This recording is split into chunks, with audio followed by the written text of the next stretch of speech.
E aí é uma dor de cabeça pro Pepa.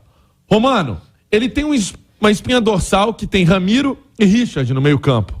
Ele perde os dois atletas. Um por suspensão, no caso o Ramiro, e outro por essa questão aí do Ministério Público. E ele perde o Bilu, que vivia a boa fase e fazia também esse, vamos colocar assim, recomeço dele da carreira, né? No Cruzeiro, ontem trouxe a mensagem dele aqui.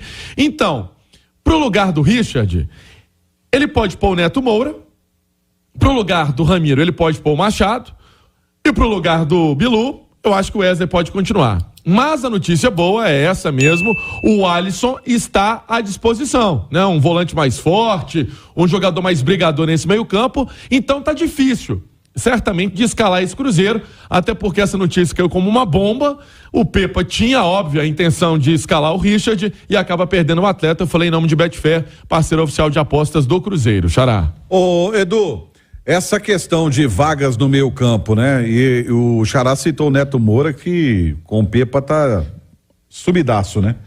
Agora, pensando no meio campo do Fluminense, que é um meio campo de muita intensidade com a bola no pé, você iria de Neto Moura ou iria de o Alisson?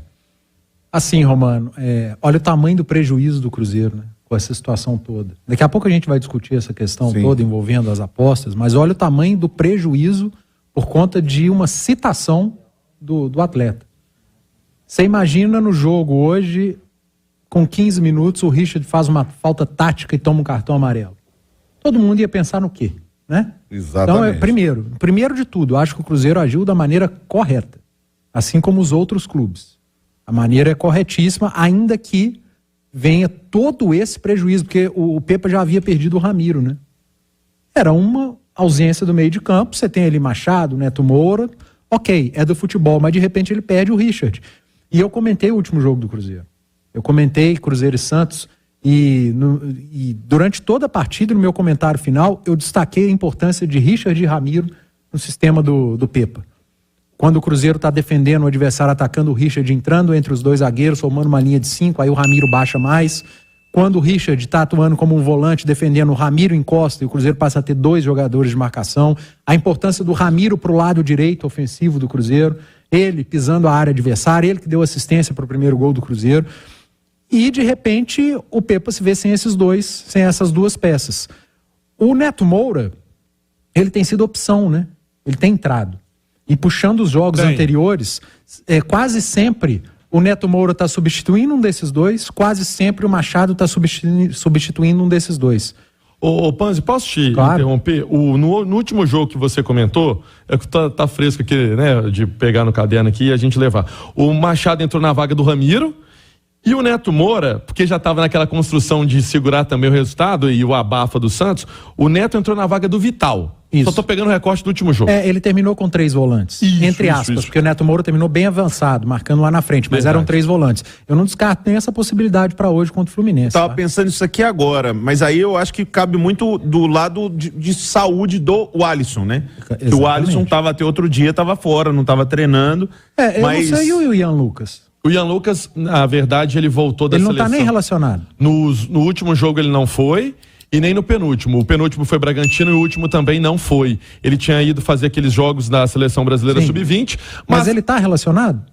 A gente não tem a lista ainda. O Cruzeiro não soltou por conta dessa questão envolvendo o Richard. Que é uma coisa normal do Cruzeiro soltar e não soltou. Porque eu acho que pode relacionar, mesmo se você não usar ele de início, você tem um volante a mais como opção no banco, caso você opte por usar os 3.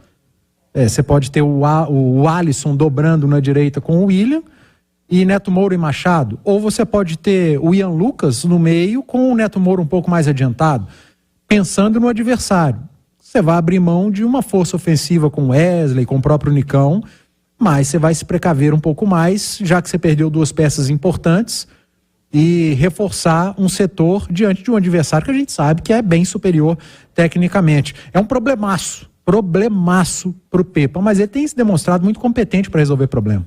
Eu acredito que a gente vai ter uma amostra se o Pepa já conseguiu encaixar ali os 10, não vou falar 11, porque esse lado direito ali na frente ainda não está definido, ou se o grupo todo já está assimilando como é o trabalho dele.